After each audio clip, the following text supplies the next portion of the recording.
Okay, so today my name is Mackenzie Rossica. I want to talk about how to improve the fine motor development in infants ages 0 to 24 months. So first off, I want to talk about why fine motor skills are important and how we can help children with these fine motor skills. So they're important because they help with writing when the kids get to school. It helps us in our daily tasks, such as brushing our teeth and tying our shoes.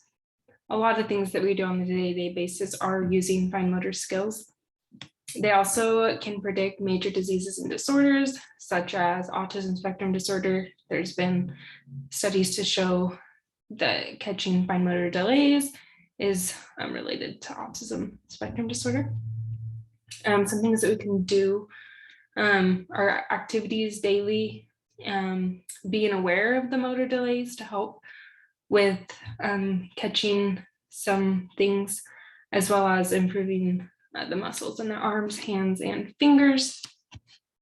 We will talk about all of these things more in depth. So first, I want to give a little background about why fine motor skills are so important to me. I am currently an infant room teacher, and I've noticed that a lot of our infants do not have very good fine motor skills, and we don't work on them currently in our classroom. I also have a nephew who was in the NICU for 48 days, and now he's in preschool and is struggling with his fine motor skills and is having a hard time holding the pencil correctly and writing. So it hits close to home on a couple different levels. I mainly want to focus on the infants and how that will impact later.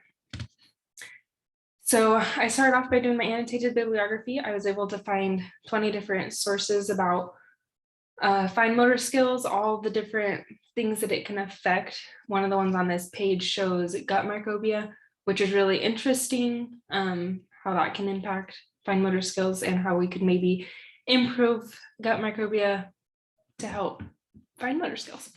That was something I didn't think I would find, but I found that one and I thought it was really interesting.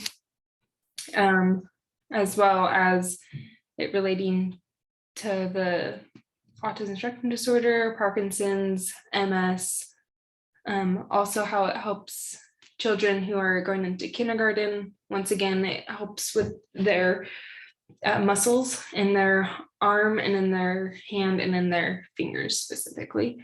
That's really interesting that those are the muscles that need to be worked. That is kind of the focus of my study, is how to improve those muscles and build them to be able to hold the pencil or to do those smaller activities.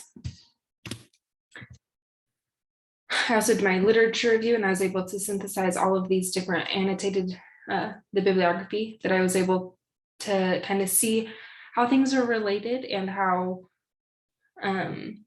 they kind of fit together. And in the end, I was able to really solidify my question, and I was able to find literature to support what I was wanting to find, as well as kind of deepened my desire to understand how we can improve this. So, as you probably know, infants learn a lot in their first 21 months of life. Just think about the infants, do they seem like they learn so much so fast? In my infant room at the school I work at, I am amazed at how much they learn. There's an infant that was gone for a week, 1 week. He hated tummy time before he left. He came back and he was practically crawling. Like, they learn so fast. So this is the prime time to be introducing these new skills to them. These skills are used every day. Children who get to kindergarten have not practiced their fine motor development. They have delays in writing and other daily activities that are necessary to succeed in school. Writing is one of those foundational things that they start in kindergarten, but if they haven't already been working on those fine motor development, then they have to kind of backtrack a little bit, and their teachers have to work on that before they can actually start writing and learning how to write their name and letters and things like that. They have to go back to strengthen those muscles first. So once again, just wanted to hit about the muscles in the arms, the hand, the fingers being so important to that fine motor, and how activities that are done can really focus on just building those muscles. We know repetition and doing things over and over again are what build muscles. It's the same thing with these fine motor development. We need to build those muscles to be able to hold the pencil and tie our shoes and brush our teeth and all those things. So there are a lot of different activities that can be done. If you look on internet, Pinterest, anything, there are a lot of different ideas to help strengthen those muscles.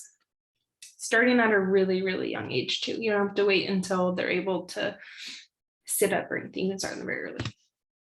So my research question is specifically how to improve fine motor skills in infants ages 0 to 24 months, because those are the infants that I work with on a daily basis.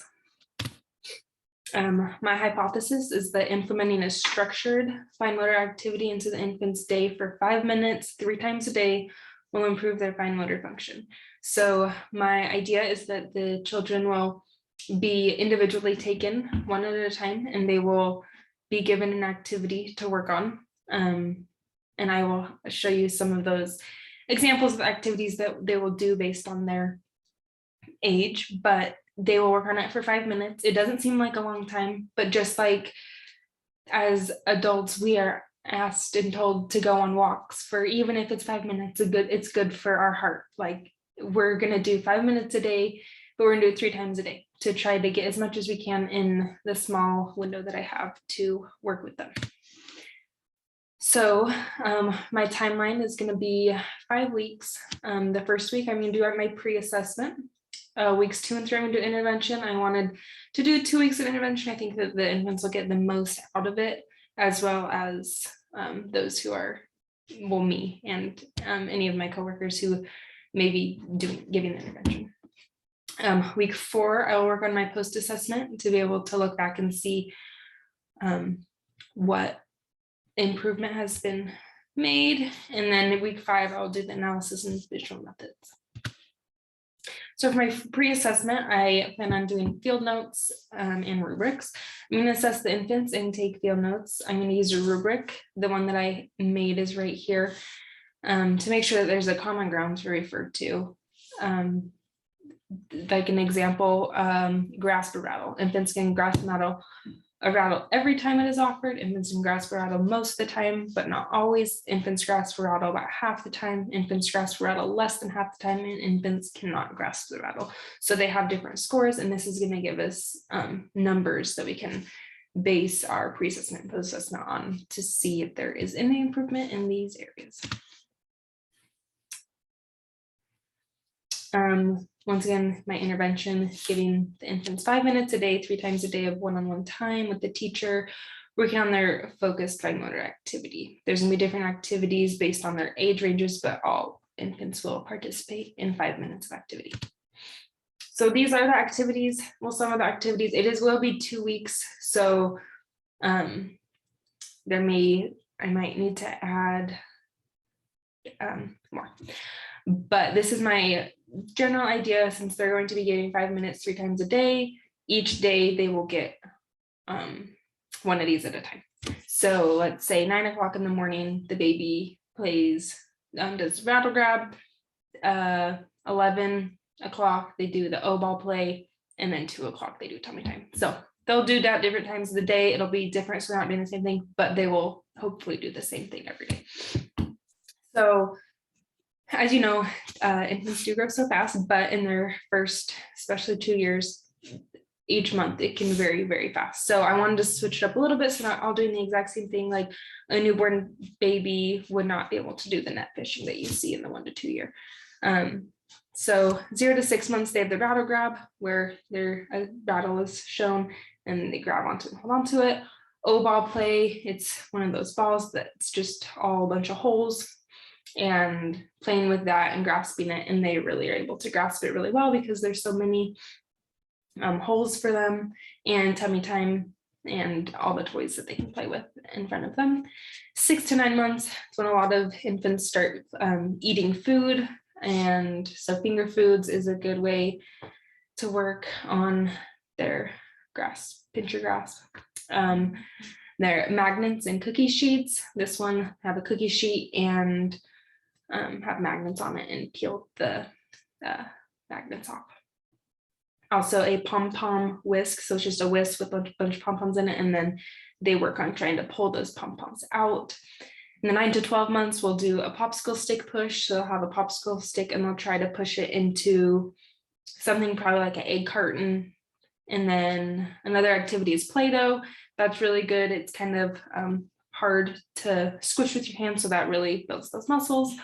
And then rocks in a muffin tin. So like taking some rocks and sorting them into the muffin tins. And then for the infants 1 to 2 years, they will have a zipper board so they can practice zipping.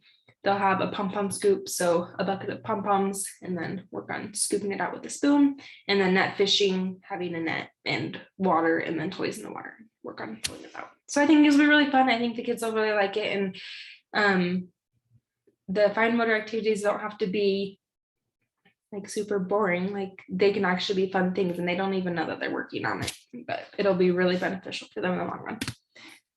For my post-assessment, I'll do the rubrics and the field notes just like I did in the pre-assessment, and then I'll be able to compare the pre-assessment and post-assessment just side by side to be able to see if there was any improvement. And my analysis method, I'll be looking at the scores and have a graph that shows us the change, and this leads to my visual method, which is a line graph.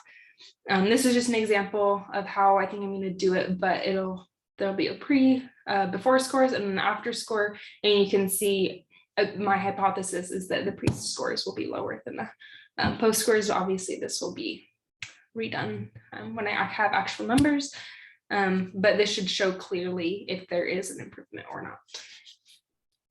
So thank you for watching this video, and I am so excited to implement this project, and we'll do the best I can.